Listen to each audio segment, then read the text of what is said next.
নমস্কাৰ, মই প্ৰাঞ্জল দত্ত কানাড়া মহাবিদ্যালয়ৰ ছাত্ৰ একতা সভাৰ মই বৰ্তমান সভাপতি। যোৱাকালি যি আমি ঘটনাটোৰ বিষয়ে আমি জানিবলৈ পাৰিছোঁ, সেই বিষয়ে আমি যেতিয়া ছাত্ৰ ছাত্ৰীসকলৰ লগত আমি আলাপ আলোচনা কৰিছোঁ, তেতিয়া আমি জানিব পাৰিছোঁ যে যিজন ব্যক্তিয়ে তেওঁক অপমান কৰাৰ কথা তেওঁ যি অভিযোগ আনিছে, সেই কথাটো কিন্তু নিশ্চয় মিছা।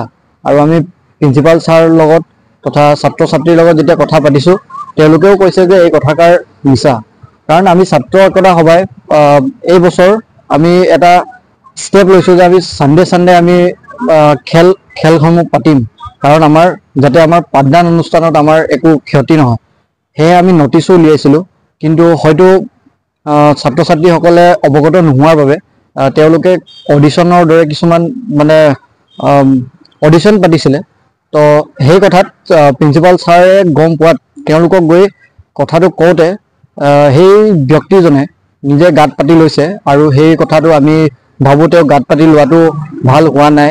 আৰু তেওঁ যি এনেধৰণে প্ৰচাৰ কৰি কানাড়া মহাবিদ্যালয়ৰ গৰিমাত যি তেওঁ আঘাত সানিছে, তেনেধৰণৰ কাম অনাগত দিনত তেওঁ যাতে নকৰে, তাৰ বাবে আমি অনুৰোধ কৰিছোঁ।